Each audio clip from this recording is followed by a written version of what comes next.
Bonjour à tous, bienvenue dans cette nouvelle vidéo, j'espère que vous allez bien. Aujourd'hui on se retrouve encore une fois pour aller voir quelle pierre peut convenir aux personnes souffrant de handicap moteur, puisque nous les personnes handicapées moteurs ou physiques faisons partie de votre monde et on ne parle pas en fait suffisamment de nous. Et aujourd'hui j'avais envie de faire une vidéo concernant les pierres qui peuvent convenir et aider les personnes en situation de handicap moteur, donc handicap au niveau des jambes. Alors le handicap moteur c'est quelque chose que moi je porte, donc je parle en connaissance de cause. Je suis une personne handicapée moteur et dyspraxique, ce qui induit en fait un manque de force dans les jambes et un manque de repérage dans l'espace qui est dû à la dyspraxie. Voilà, tout simplement. J'ai du pontifical qui brûle, donc c'est pour ça qu'il y a la fumée qui passe devant moi. Euh, alors, avec quelle pierre on va pouvoir travailler le handicap moteur pour le faciliter? On va travailler avec du jaspe rouge.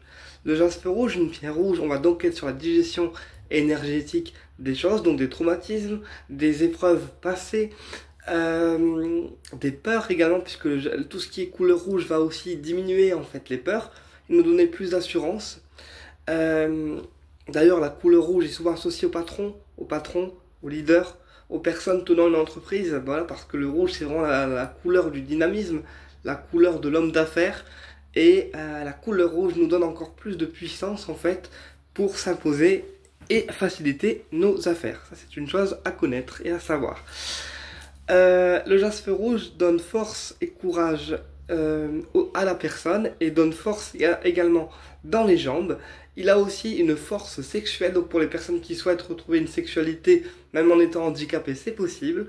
On peut avec le jaspe rouge réunir ces trois choses, à la fois apporter changement, à la fois apporter force et vitalité dans les jambes et dans les organes du corps, et à la fois opérer une digestion énergétique.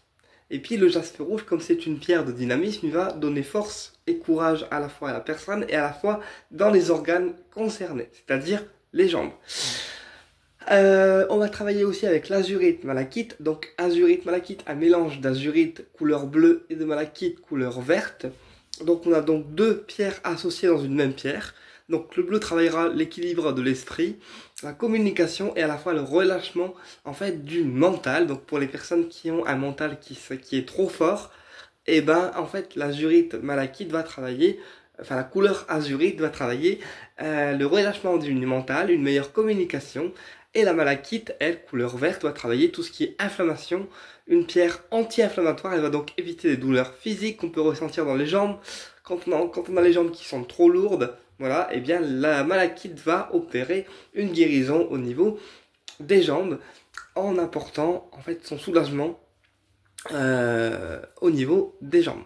Donc l'azurite va opérer un relâchement mental et la malachite va opérer un relâchement du corps, puisque on le sait, quand on est handicapé moteur, il faut aussi un certain relâchement en fait au niveau des organes, au niveau des jambes, pour que le corps puisse se mouvoir correctement, tout simplement.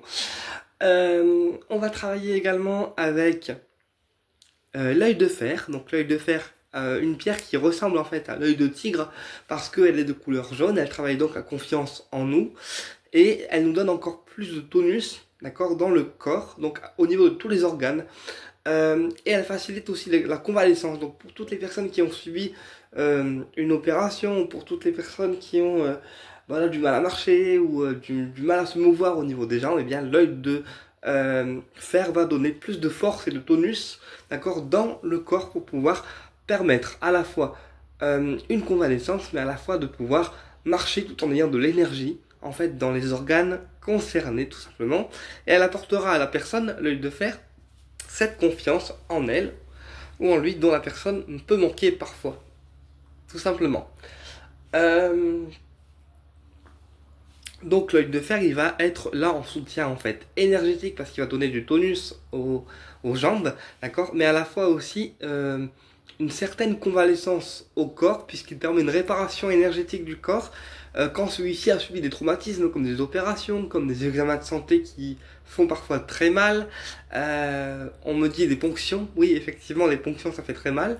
Donc l'œil de fer va pouvoir être un soutien en fait à toutes les personnes qui subissent des examens de santé qui peuvent être parfois en fait douloureux tout simplement. Également on peut porter aussi lorsqu'on souffre de handicap moteur, l'hématite. Alors l'hématite, on a deux sortes d'hématite. On a l'hématite normale, d'accord, et l'hématite aimantée. Donc l'hématite aimantée, en fait c'est une hématite, sauf que elle a un peu un côté aimant qu'on peut, un côté aimant lorsqu'on la porte dans la main, eh bien elle s'aimante à notre peau, tout simplement. Voilà pourquoi il y a deux sortes d'hématite, l'hématite normale et l'hématite aimantée. Donc l'hématite, elle est utilisée en fait pour régler la circulation du sang, la circulation sanguine. Elle est aussi utilisée pour booster en fait les capacités en fait physiques. On parle bien du corps et non de l'esprit.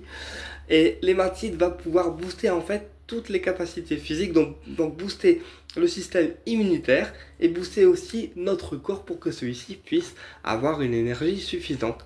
L'hématite est une pierre d'ancrage douce, elle permet de redescendre les énergies à la terre en douceur, contrairement à la tourmaline. Voilà, l'hématite est une pierre qui facilite en fait l'ancrage et aussi qui permet au corps de retrouver énergie et assurance tout simplement.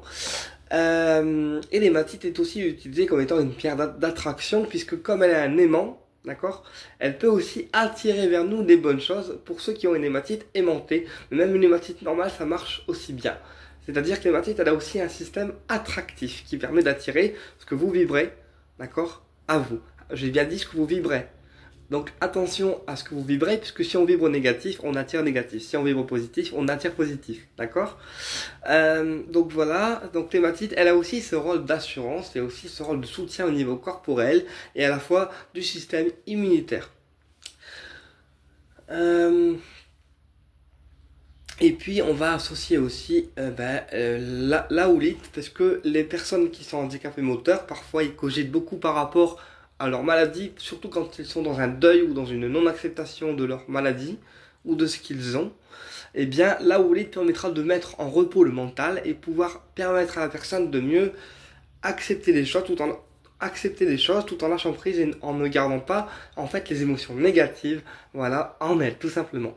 Et bien écoutez, j'espère que cette vidéo vous aura éclairé, qu'elle vous aura plu et je vous dis à très bientôt pour une prochaine vidéo qui sera sur l'ancrage tout simplement. Au plaisir de vous retrouver.